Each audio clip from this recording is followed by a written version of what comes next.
Pandemonium Reigns. Hello, ladies and gentlemen. Welcome to hanging out with your boys at Pandemonium Reigns. We hope you're having a fantastic week.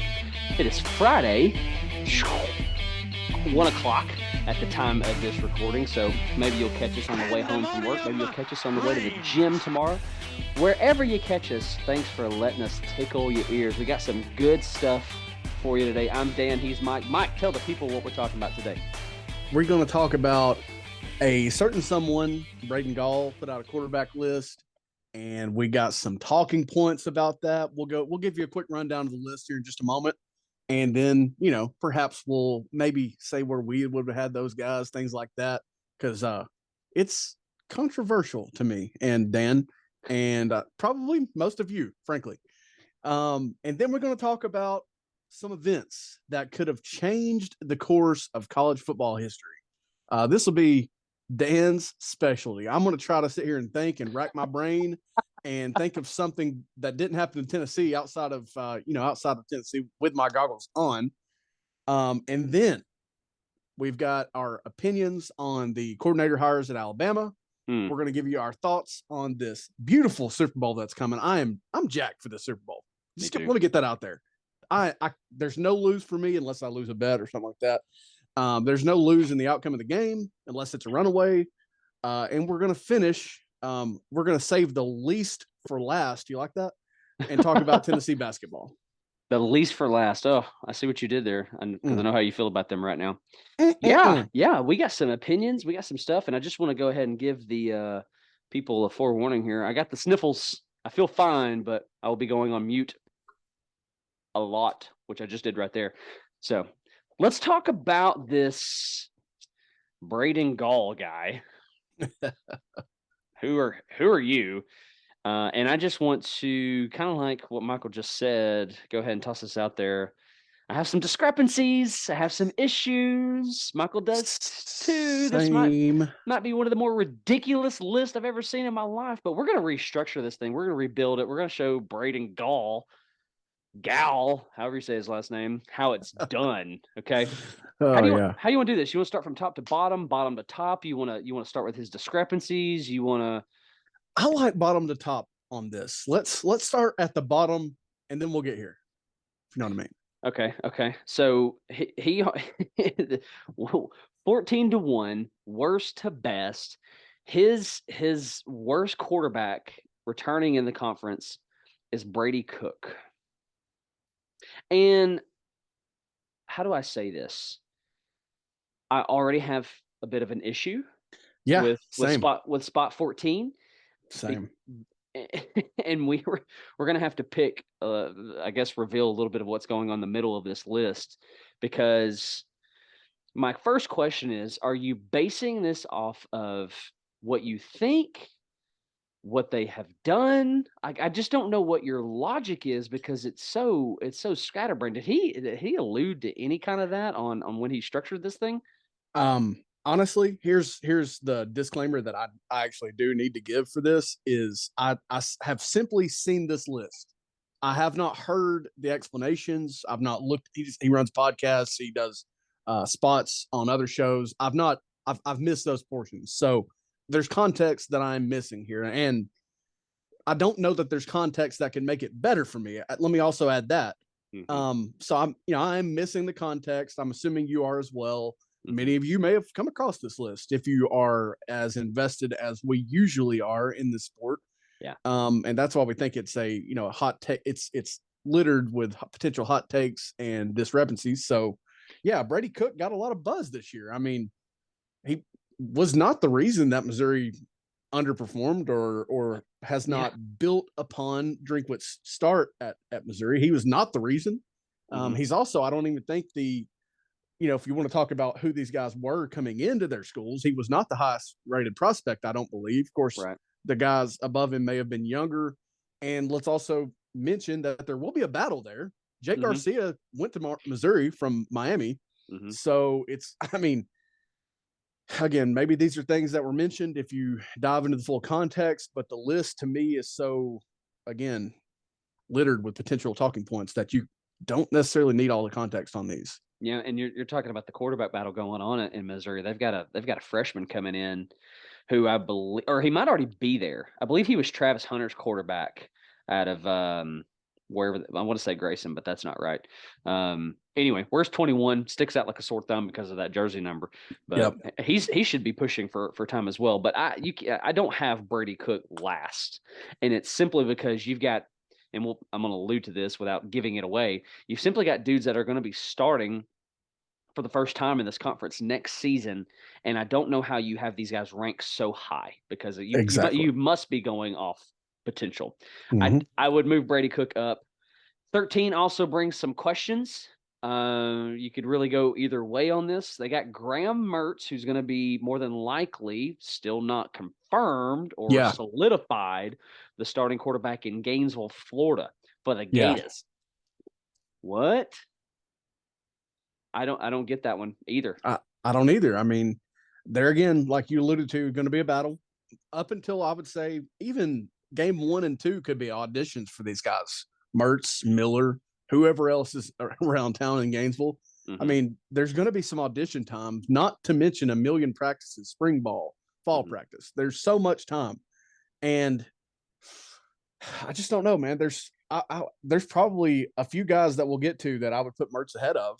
I actually don't know that Brady Cook would be one of them because I liked what I've seen from Brady Cook. Sure, but like we're gonna make our way through it, and I'm love to hear everyone's thoughts on this. well, frankly, my discrepancy with Graham Mertz is you're telling me he's a starter? I mean, Jack Miller was the solid 2 behind Anthony Richardson going into last season before he got hurt. And I don't know how he did in the bowl game. I don't think anybody did good in their bowl game.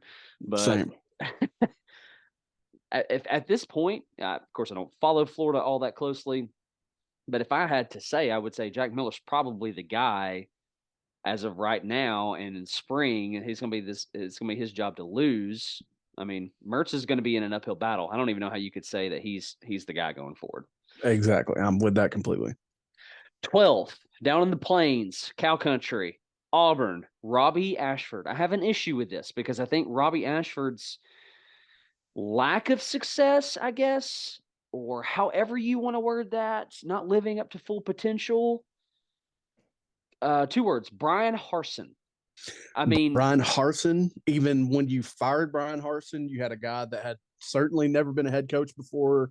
They had just change and travesty type things going on at Auburn. So yeah, that's Ashford might be in my bottom 3. He might be. I'm not saying he would be. sure. But still, going to be a battle there. There will be a battle there because there's a new coach, whole new staff. They've never worked with any of these guys. You've got TJ Finley still there somehow. I think he's been in college now for 40 years. So he might be in my bottom 3. He might be a couple spots higher, but I'm with you. I've got issues. I have no idea really what Robbie Ashford can be. I've seen flashes, but that's literally it. I'll tell you this, pair him with Hugh Freeze, which is a marriage that's about to take place. I'm putting him above number 11, AJ Swan. Dude, that's for dang sure. For dang sure. There is no way that I have AJ Swan above. Man, he's definitely 13 or 14 for me. There's no way he's not. Yeah, absolutely. And, a little bit of a spoiler. It's about to get personal. It's about to get orange up in here. Soon it will get orange up in here. So to have Swan in the ballpark that you've got him, I mean, tell me this. Did Mike Wright not lead that surge in the late season go of it when they were upsetting Florida and winning SEC games for the first time in multiple seasons? Was he not the one leading that charge? How in the world do you have AJ Swan above most of everyone? I don't understand how you don't have him last, frankly. It maketh no sense. I got nothing. And now I might be putting him above some of these guys who've yet to take a snap, who are falling into the 5 and 6 range on this list. That's possible for sure. We're ahead of there at a fast rate. Yeah.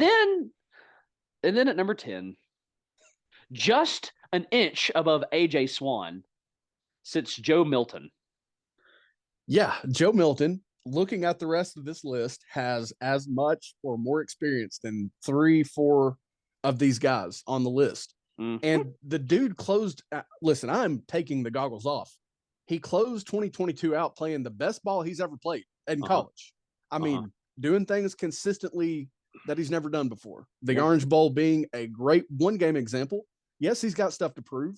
I think having stuff to prove, having guys that have never done it consistently, or even started games ahead of him, that's some disrespect right there, man. I hope this list is posted in our locker room. I really do.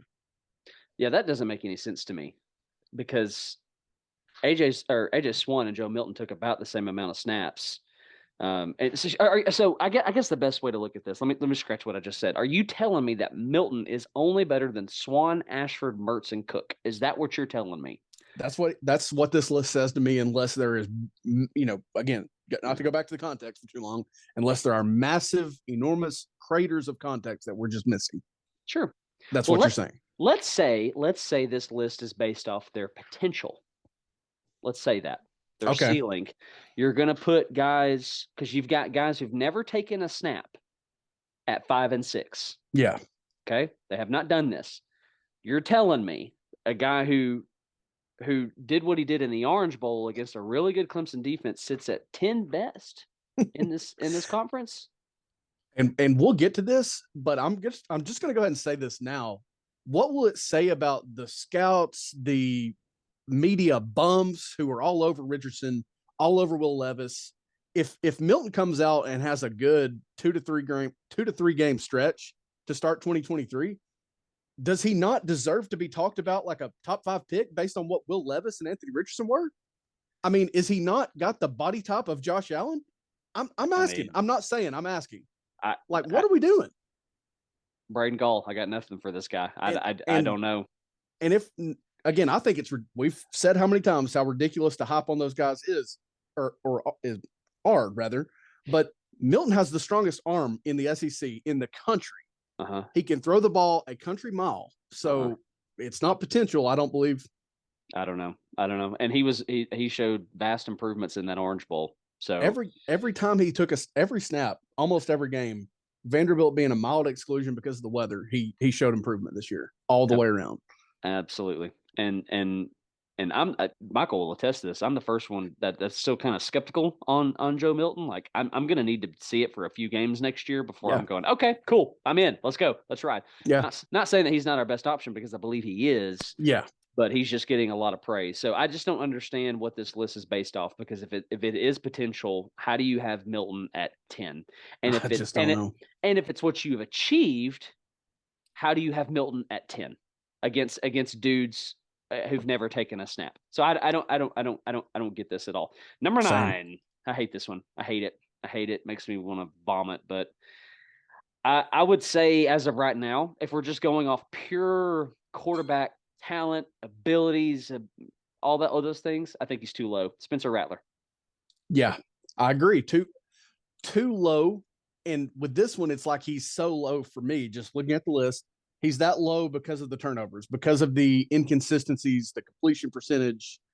That's what it feels like to me, has him this low, looking at the list in the shape that it's in and the order that it's in, because he still, no matter what, if his college career ends today, he has so much freaking potential that I just don't think he's gotten into yet. It's kind of like, it's kind of like a more turnover prone Milton before the accuracy settled in late season and things like that.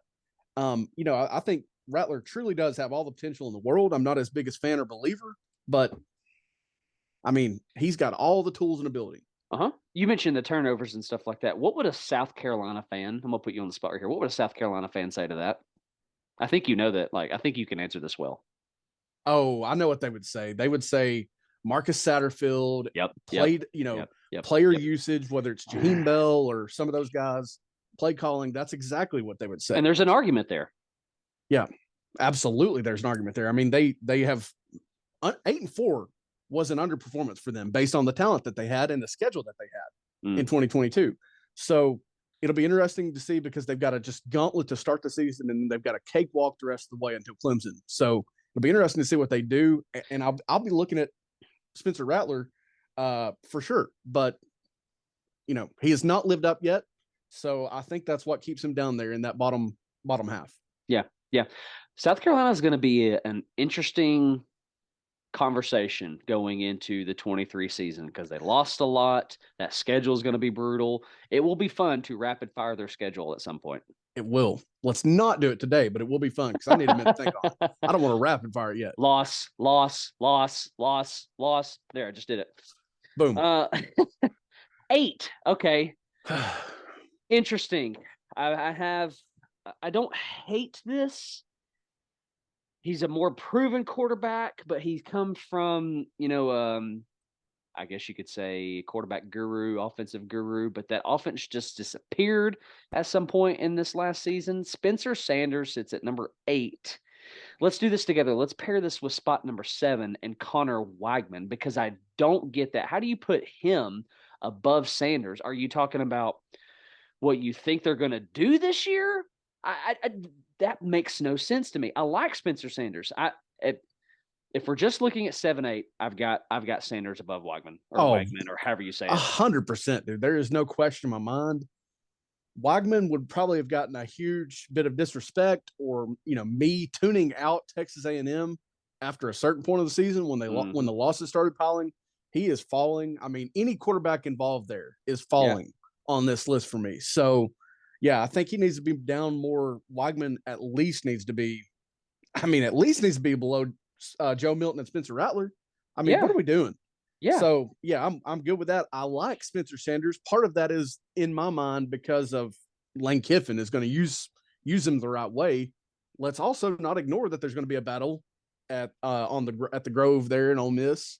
And there's going to be a battle in College Station as well. There's going to be a new coordinator in Bobby Petrino, which will be so much fun to watch and see how that fails.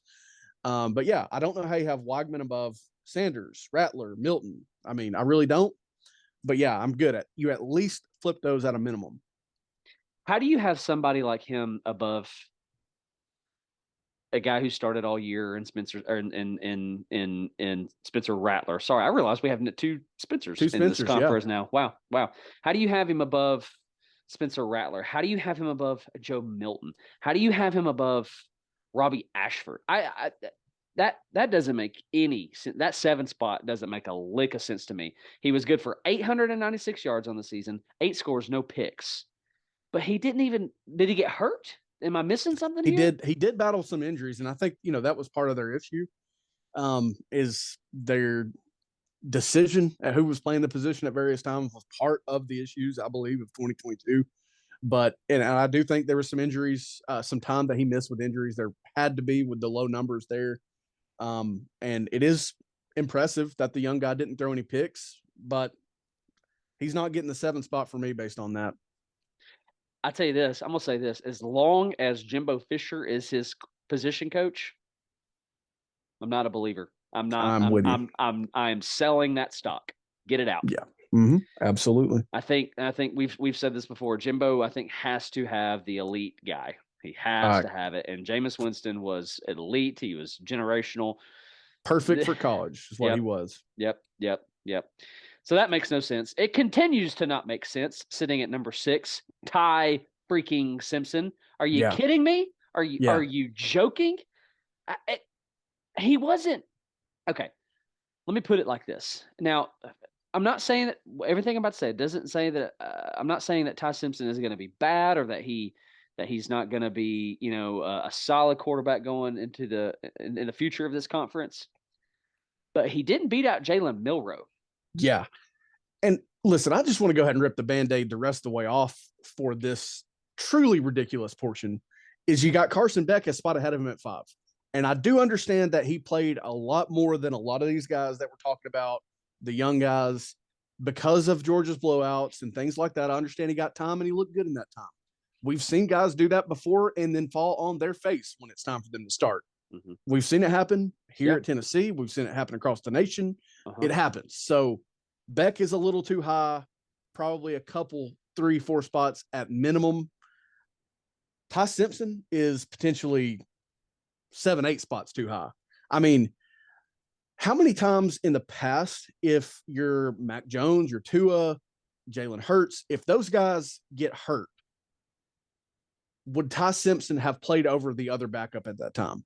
I mean, great question. I just don't get it. Milroe is as limited as anyone's had at the position, and I'm not particularly trying to knock the guy. I really not. Yeah. I think he's a fantastic athlete, but what are we doing? Yeah. I mean, that's going to be a battle. There's going to be a new coordinator, which we'll get to in a minute. I can't wait to do. Oh my gosh. Dude, I just don't know. This one really baffles me. I mean, the 6th spot for a guy that couldn't beat out Jalen Milroe. Again, I ask, are we basing this off potential, what we think they can do, what they have done? Because neither one of them makes sense. Yeah. And he could be terrific. I'll get that out there too. He could be fantastic. But again, this is something we'll get to. It just doesn't line up for it to be fantastic at the quarterback position and offensively for Alabama the way that it has been. Let me throw something back at you real quick. Let's talk Carson Beck and Ty Simpson just for a minute longer. So based off where they're at in this list, it's obviously not what they have done. It's what we think they can do, correct? Yeah, I agree. If it is based off what you think they can do, who do you have above them that is currently listed below them? Above Beck and Simpson. Yes. Is the question. Yes. Listen, oh my gosh, dude. Looking at the list, it's not as comprehensive as I thought it could be, and this is partially biased because of either the kid's potential or the coach that they're paired with. Okay. But at least for me, Spencer Sanders with Lane Kiffin. Yep. And as creative as they are offensively. Agreed. Spencer Rattler. I was going to say him too. Yep. If he ever finds that consistency. And Joe Milton. Look at what Tennessee did. If it comes together for Milton, he could be in New York City. He could be a top 5 pick. I'm just saying. I'm not saying he will be. I'm saying he could be. Yeah, because that's what we're talking. We're talking about potential, which is uncertain. Exactly. I have another one. I throw Robbie Ashford because you now have Hugh Freeze on the Plains. Fantastic point. Fantastic. So what the heck? What are we doing? And now Todd Monken's on his way out, looks like, right? Potentially, yeah. I mean, it still seems 50-50, I guess, would be the way to say it. But yeah, I mean, he could absolutely be on his way out. That would be fascinating at this point. I mean, it's February. And so, and are you now telling me that Tommy Reese is gonna, just turn Ty Simpson into something elite? You know what? I'm gonna go ahead and give one little nugget of what I was gonna say about Tommy Reese and him being the guy at OC at Alabama. Is they had quarterback issues as far as injury and some controversy at Notre Dame, and you see how they started the season in 2022. Yeah, we have quarterback competition in Tuscaloosa, no doubt. I mean, there is no doubt. There's no proven guy yet. I think it'll be Simpson, but that's up in the air. Yeah. So if they're inconsistent, if they can't get it done, and the receivers are not what they have been, I mean, why do I think that they're going to be 1-2 loss or undefeated? Why would I think that? It doesn't make any sense. None. Makes no sense. None. All right, we climb the list, and this should be where the conversation's more fun. Yeah, this will be fun. Okay, so just spitballing real quick. Would you put Milton top 5 in this conference? I believe. Let's see. Let me just look at it real quick. While you're looking, he would be 6 at the lowest for me. Sorry to cut you off. No, you're good. Because I was going to say, if he's not top 5, I'm okay with that as long as you don't have him below 7. Yeah, he is 6 at the least for me. I'm okay with you saying he's 6 or 7. It is a tough thing to decide on where to put these guys. I mean, we're only going to learn when we see the results on the field. But yeah, he's no lower than 6 for me. Yeah. Agreed. 4, Jaden Daniels. I look for him to take a big step. I mean, now it's year 2 with Brian Kelly. That weird pressure that was on Kelly this last year should be gone. He should have alleviated that by winning the West. Right? Absolutely. Okay. I don't hate Daniels at this 4 spot. I don't hate Daniels at top 5. I mean, absolutely. Hey, LSU is off the schedule. Go do it, baby. Go all the way. I'm here for it. So I like Jaden Daniels at that spot. You got any comments on that? I would have him higher than guys ahead of him on this list that we'll get to. But I think 4 is super fair. That's probably, I mean, 5 is the absolute lowest I would go for him because of Uh-huh. the weapon that is his legs. Yeah. So, yeah, I think it's a fair spot. I look for huge things out of Daniels because I didn't think he could get it done in the SEC coming into 22. He Uh-huh. proved that he can again, and he did a lot. So I'm a believer.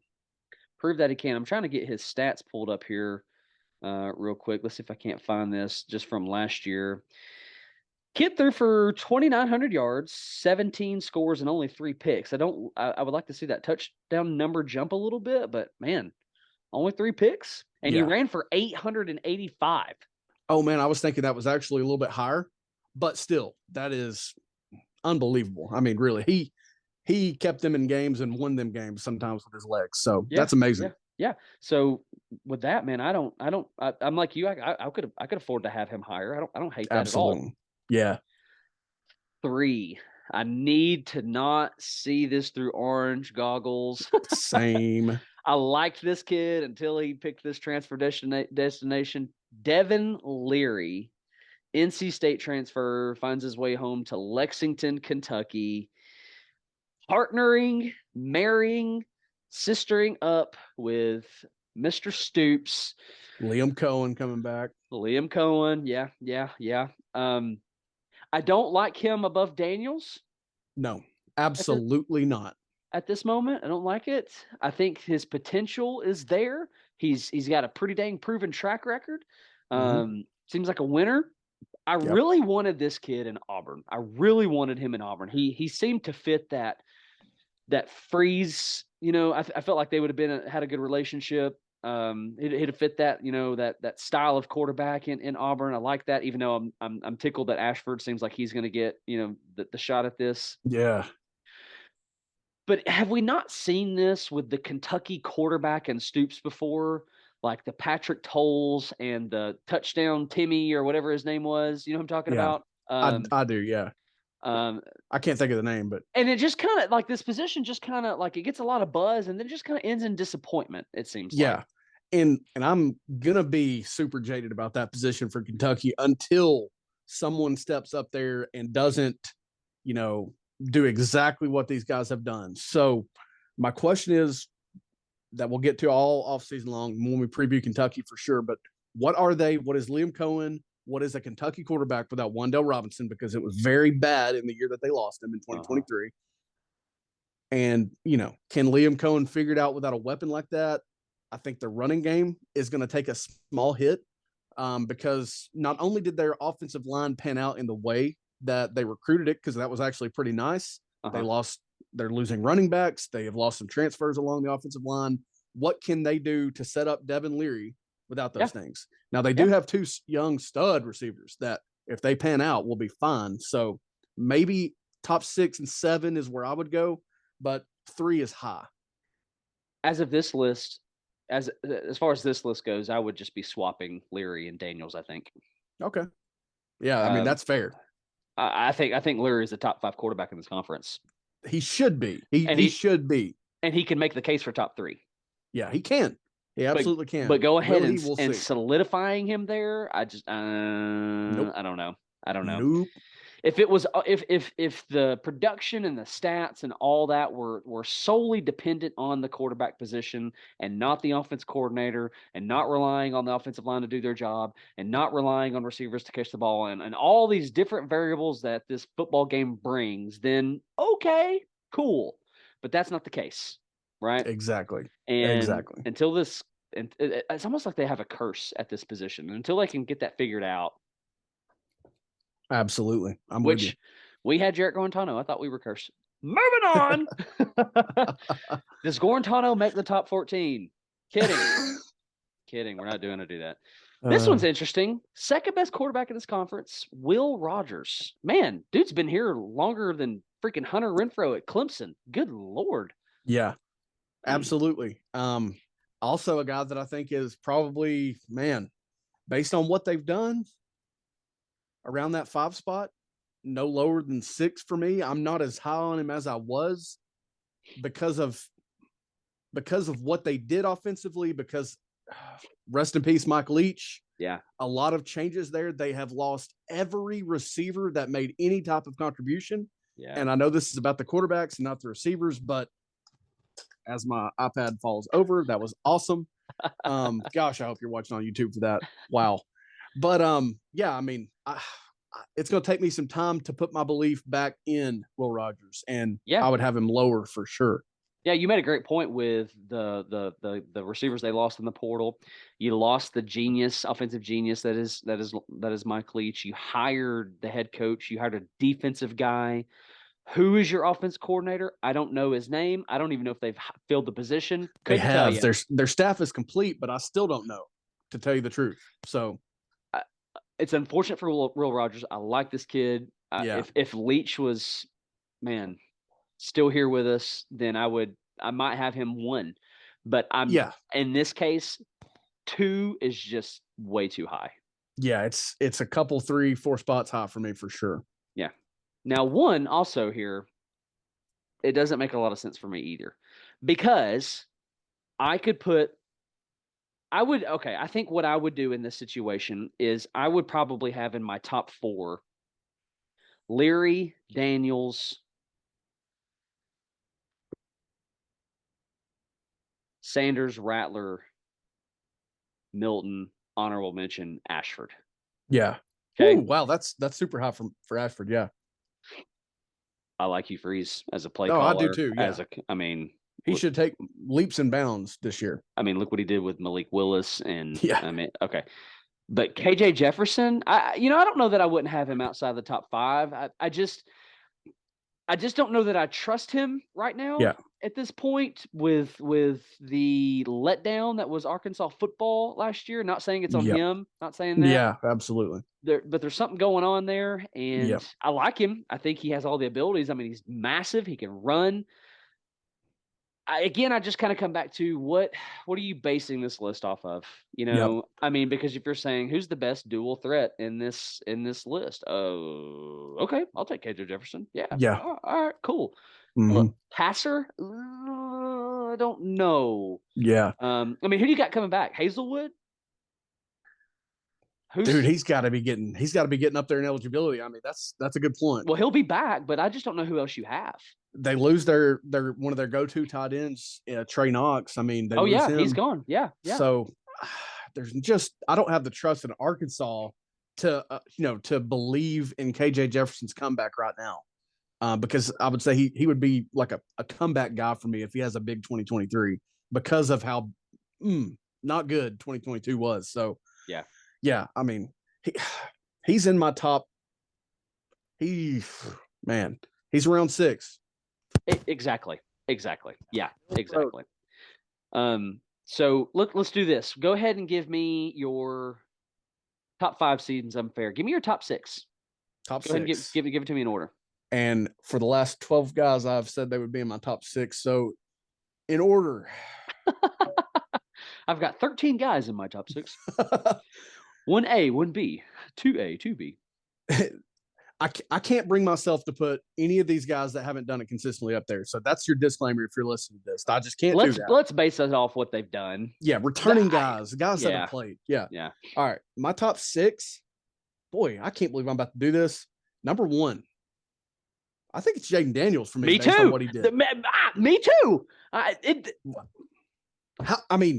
do you not? From Arizona State, not playing all that great? Exactly. Kelly, year 2 in the offense. You got guys like Keyshawn Booty coming back, and you cannot tell me they're going to go 2 seasons and not let him.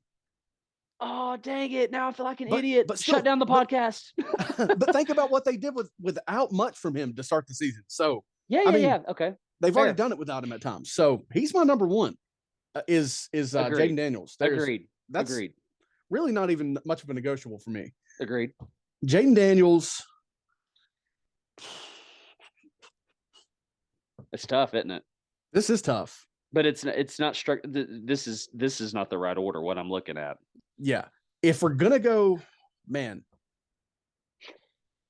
I'm gonna go based off of the year that they could have. I think is what I'm gonna do. And I'm telling you, I'm with you as far as a believer in this guy. I'll outline some issues that I have at the place he's at, but I think I would go Devin Leary at potentially at 2. I mean, he's up there for me. He's 3 at worst. Okay. After that, I'll go Will Rogers because I do believe in that guy. He's got an uphill battle, but his potential is really, really good. I mean, he's thrown the ball a million times already in his career. So Sure. he's got all the potential in the world. Then I'm going to go, this will be 4. I think I'll go KJ Jefferson, Spencer Rattler, Joe Milton.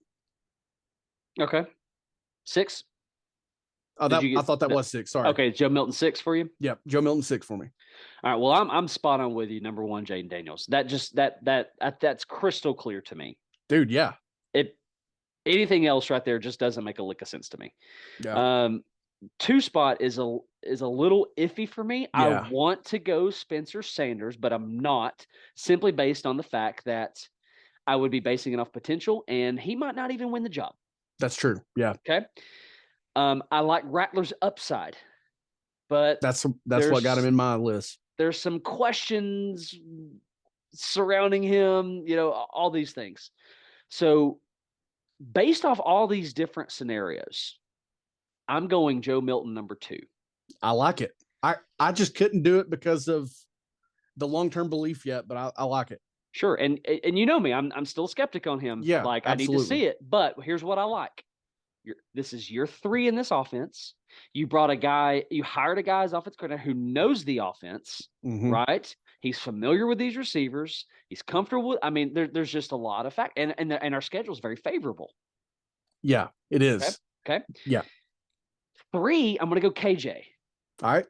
I'm good. I'm with it. I have some concerns there, some questions there, which I've already mentioned, but I think he's a proven guy. He's a big body. He can endure a lot of things. I'm not going to go again with Sanders just because we don't know. I'm definitely not going to go Beck or Simpson or stuff like that. Oh, yeah. So I think KJ is the obvious answer. 4, it starts to get a little tricky for me, but I'm going to go Rattler. Okay. Obviously based off of those things. And the reason I put Leary at 5 is just because he hasn't done it in this conference. Great point. Very, very good point. That division where he just came from, yes, Wake Forest was solid, but it was because they were scoring so many points, right? Leary had nothing to do with that, okay? Yeah. Clemson, right? I'm pretty sure they almost pulled that off, did they not? I think so. Or did they pull it off? I don't remember. Anyway. I don't either. I don't remember how they did against Florida State, but like that division's just not very deep, or of course the conference not very deep at all. Yeah. Interested to see what he's going to do in the SEC East. 6 spot, man. I think you're going to hate me for this, but I think the dude proved that he's a baller at the very least. You pair him with Hugh Freeze. Oh, I ain't gonna hate you for it. I want him to do great, and I like it. I think he's got the skill sets. He reminds me, maybe it's just because he's in Alabama, reminds me, and where's number 9, a bit of a Bryce Young factor. Yeah. Like if he could just learn, a couple different things like to settle down and stuff like that. But anyway, I like his upside. I think after the 5 spot, you start to move into the, all right, what's their potential factor, right? Yep. AJ Swan, Mertz, Cook, Ashford, Weigman, Simpson, Beck. Come on. I don't know how you look at it through another lens. So. I don't either. Well, our lists are better. Oh, 100%. Our lists are better, but we've spent a lot of time on this. We're going to move on, and we're going to talk about something else. This could go on forever. Give me like 1, 2 tops events in our college football history that would have severely changed the course of this game had it gone another way. Do you have anything in mind? Because I've totally stolen this from Josh Pate, and I love this conversation. Yeah. No, this conversation, this type of question is why we started a podcast. Like these theoreticals, this is our jam. But the one for me, and there's some homerism here, deal with it. What if Alabama hired Rich Rodriguez instead of Nick Saban? Oh, wow. Okay. I mean, yeah. Where would the college football planet be if Saban didn't run it for the last 16, 15 plus years? I mean, seriously, where would we be? I have no idea. Yeah, no, think about the chain reaction that would have taken place, or the domino effect if they make that hire. Now, I think it would have gone different than his time at Michigan. See, I didn't even expect you too. to say this one. This is good. I don't think it would have been like his time at Michigan, but I Yeah. don't think he'd still be there. Oh, I definitely don't think he'd still be there. I don't think because the Alabama athletic department was a disaster when Saban got there and he took control of it. Like it was his department at that time as well. He's not the AD, but he kind of is the NCAA, director. So I don't think the old blood at Alabama would have let Rich Rod come in and run 3-3-5 and things like that. So I think it would have gone different, a little better than it did at Michigan, but man, that would change everything. What are the possibilities? Where are the possibilities Saban could have ended up? His time with the Dolphins was going to be done, right? Yeah. I mean, it was going to be over. They were not giving him free reign to do what he wanted to do as a head coach. It was not going to happen. Yeah. Where would what jobs opened up in 2007 outside of Ooh. Alabama? Because here's the crazy thing. If it goes for another year, Fulmer's let go in 08. Yeah, dude. Right. I mean, would Tennessee have gotten out of their way and letting them control the department? I mean, would they have handled that right? Because we weren't handling things great at that time either. That's why it took so long. So, dude, I mean, he could have gone anywhere. My heart tells me that he probably wanted to be in the SEC at that time somewhere. So Sure. It's just really fascinating. I mean, I don't remember the openings for sure, but yeah, I mean, that's a nuclear bomb on the sport. When was Tuberville let go from Auburn? Well, Chiswick coached them to the title in 2010. So, I mean, I would think it was the 2008 season because I think Chiswick won it in year 2, or was it year 1? Yeah, sure, whatever. Yeah. I don't know. Yeah. So, I mean, what if he's on the other side of the Iron Bowl? I mean, you're potentially staring at, if that goes another year in Miami, being at one of Alabama's rivals, Tennessee, Yeah, Auburn. It's not LSU. It's not Florida, right? Yeah. It's not Georgia. Who are the other powerhouses? I mean, is he going to take Mississippi? No. No, I don't think so. I mean, he wasn't who he is now, but he was highly regarded. He'd just been in the NFL. I mean, yeah, it would have been interesting. Oh my gosh. Yeah, so I've actually got 2, and one also revolves around Rich Rodriguez. Funny enough, but not the same thing. If West Virginia actually beats Pitt in 2007, they go on to play for the national title. What are the unfolding results of that if West Virginia is playing for a national championship in 2007 as opposed to it would probably have been LSU, West Virginia, I reckon. Yeah. Or maybe I don't remember where LSU sat, if they were the 1 or 2 there, but that was their two loss title, right?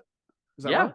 Yeah. So yeah, I mean they should be in theoretically over LSU, you would think, but yeah, I mean gosh, what a loss that was. I mean, everything came to a screeching halt.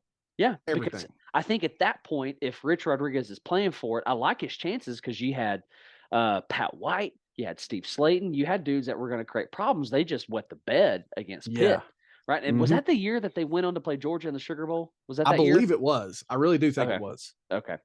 All right. So the other one I think is like the real one that I want to hone in for a second. If Aaron Murray incompletes that pass in the 2012 SEC Championship games, somehow puts a touchdown at the end of that game, Georgia goes on to play Notre Dame in the 2012 title. You cannot tell me Georgia doesn't run away with that one. Oh yeah, dude, absolutely. I mean, they went toe to toe with Alabama. Yeah. I mean, that's as close as a regulation game at that time can come. I mean, seriously. Yeah. And if you've seen the documentary on Manti Te'o, he wasn't all there that night. He was not. That was our best player. I mean, hate that story for him. I'm taking Georgia.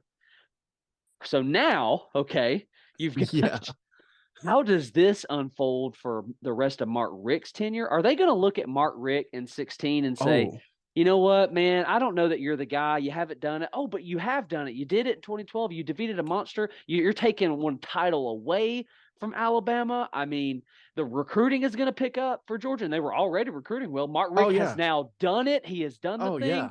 Man, there's no way he's not still there until health concerns became a factor for him. Love Mark Richt as much as I hated his time at Georgia.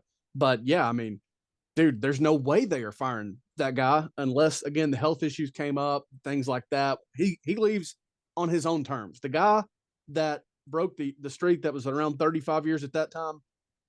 30 years, because it would have been 2012. Excuse me, 30 years at that time. He leaves on his own terms, no doubt. Absolutely. And then Kirby's going to be there forever if he wants to. Yeah. Oh, yeah. So, hey, one more. Don't hate me for this one. I won't. Don't hate me. 2009, the Mount Cody blocked field goal. Okay. Yeah. Here's my issue with this. And here's the thing that I'm saying needs to change. If the players just realize that the ball is actually still live on the field and Bama gets penalized for Cody taking off his helmet with the ball being live. I don't know why that was just let go. The ball is live. It is live. Think about where the game was played. Yeah, right. Okay. So Bama's not playing for a title. Right. If that field goal goes through the uprights, which I think trajectory-wise it was. I don't know about distance. It might have fell short. However, think about how that might alter Saban's career over the year if he doesn't get that title in 2009. Yeah, I mean they might have been different in 2010 because I think you could tell that they were basically like, well, we've done it now. I think they experienced some that you've succeeded now where you at type things mentally, and they might have been better in 2010 is what I'm trying to say. Yeah. But then, the longer that you drag it out, the more awkward and weird things can get. So if they don't win it until 2011, boy, that's interesting. Which there's some debate on 2011 too, if that whole Oklahoma State, Iowa State field goal ordeal, Anyway, there's we could travel down this road this takes all year. Yeah. Hey, are we going to touch on Super Bowl and a little Tennessee basketball and call it a day? Is that what we're going to do? Let's do it. We'll come back to Bama's coordinators. I think that deserves a little bit more of the time that we've already taken from you, the listener, today. Oh, I forgot about that. I have comments. Dang. Okay. We'll come back to it. Okay. Super Bowl. Talk to me about the Super Bowl. You tell me you're excited. I can tell you why I'm excited. It's a whole different slew of reasons why I'm excited. Because I'm a youth pastor and I typically have an event on this night, and I'm not doing an event this night, and I finally get to sit back and watch it. GBO, boys. GBO. Yeah, hey, that's one reason I'm excited. A VFL is going to get a ring, whether it's Barnett, who's been hurt all year, whether it's Trey Smith, who deserves to win every ring that ever is made from here on out through eternity for the guy that he is. But so I'm excited for those guys. Man, I'm excited to see Hurts, Mahomes go to battle. I like the Eagles a little bit to win the game because of the complete team that they are. Their defense is better. Their pass rush, dude, is elite, filthy. Second all time in single season sacks. They are, as what I've heard. Trailing the 85 Bears. If you're second to the 85 Bears in something, you're dang good. Their offense has been good. I will say we've not talked nor seen Hurts be pushed after his shoulder ordeal, like we've seen Mahomes be pushed coming off of his ankle ordeal. So it'll be interesting to see if the Chiefs can speed him up. Can they hit him? Can they stop that run game? Because if you watch the Eagles, it looks simple, but they burn you. I mean, they're taking 6 to 10 yards with ease. I mean, or up to a touchdown. I mean, they're fantastic. They are explosive. I'm going to enjoy this game no matter what. I'm rooting for the Chiefs all the way, but I cannot wait to watch this game. I really just want it to be a barn burner. I want it to go back and forth. I want an elite game. I want them to change their overtime rules before this game starts, which they're not going to. I'll be happy with either team winning. I think the difference is going to be, can the Eagles pass rush get home? And if they get home, I think that's enough for the Eagles to win. You mentioned it. I like that pass rush. In order to beat Mahomes, it's not can you cover all the guys, it's can you get home on him. Yes. Because he's elite. He's a Hall of Famer. So get home, and I think that's your difference. I think, and I don't even know if the Eagles are going to have to put up a ton of points if they get home, if they create consistent pressure. I think your threshold might be like 24, maybe 27. Mm-hmm. But I'm really looking forward to this one. Same. I'm going to let Michael end the show. I'm going to sign off. I'm just kidding. I'll be here. But my buddy, my best friend, my man has not cut his hair. That's not what we're talking about, though. He's got some opinions on Tennessee basketball. And I do, too, but it's fine. They're just different. But you know what? He's a good guy.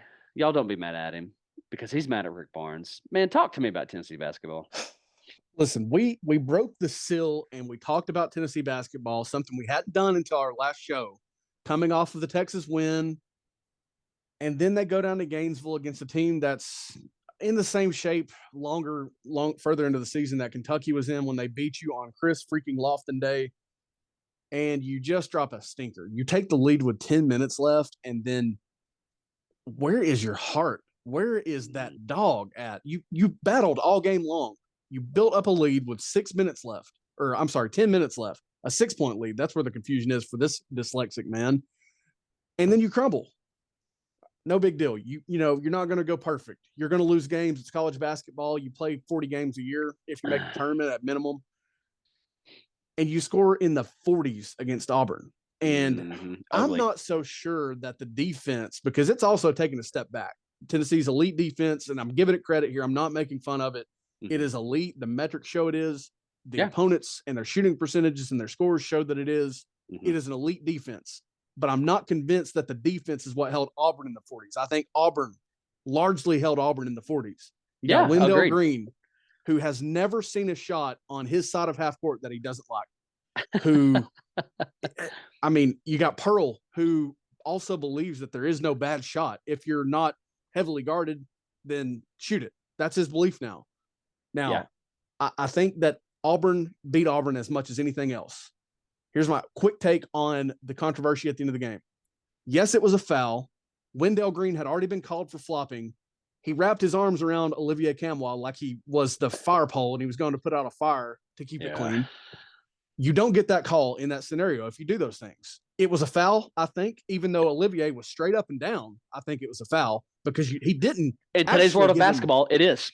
He didn't give him room to land, but Wendell Green felt the need to backflop. And I mean, well, the officials are in such a habit of calling that. I don't know why you don't call that one. Yeah, absolutely. And I think that the stigma and the behaviors of Wendell Green is why you didn't call that.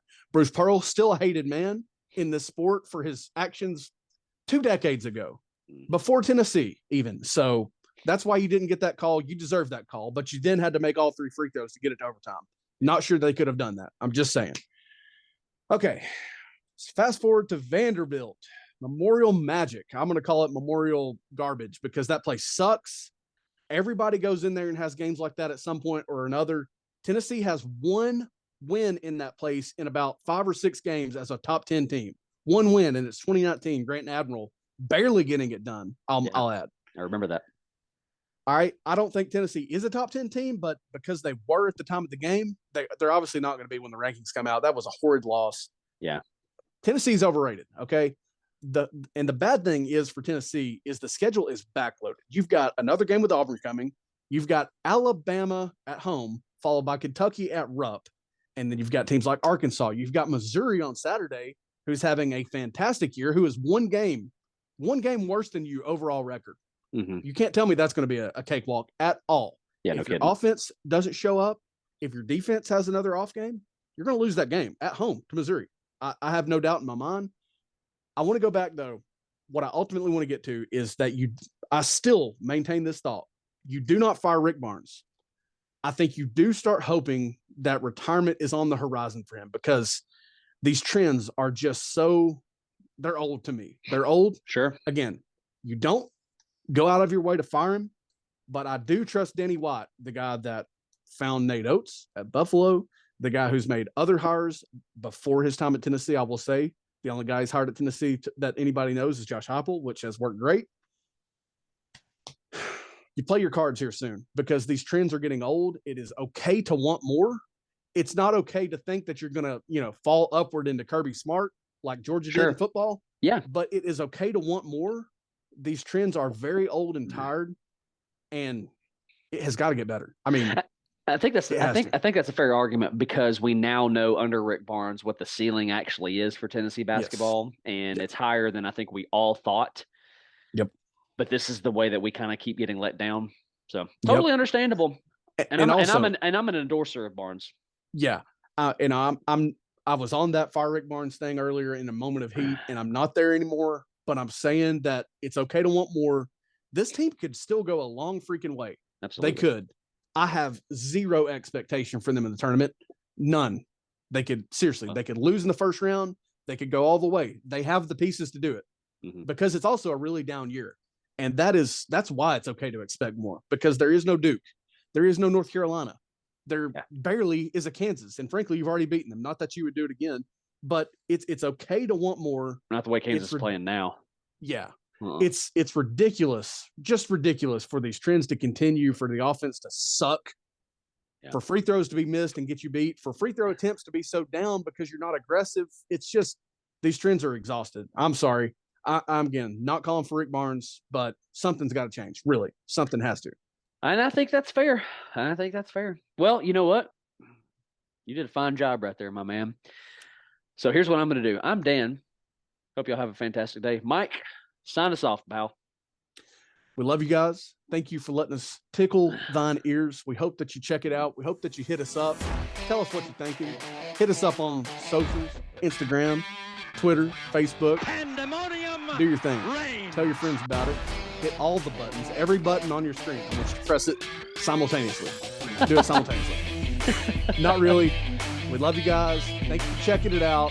I'm Mike. He's Dan. I'll say GBO. God bless. Go Vols. Pandemonium Reigns.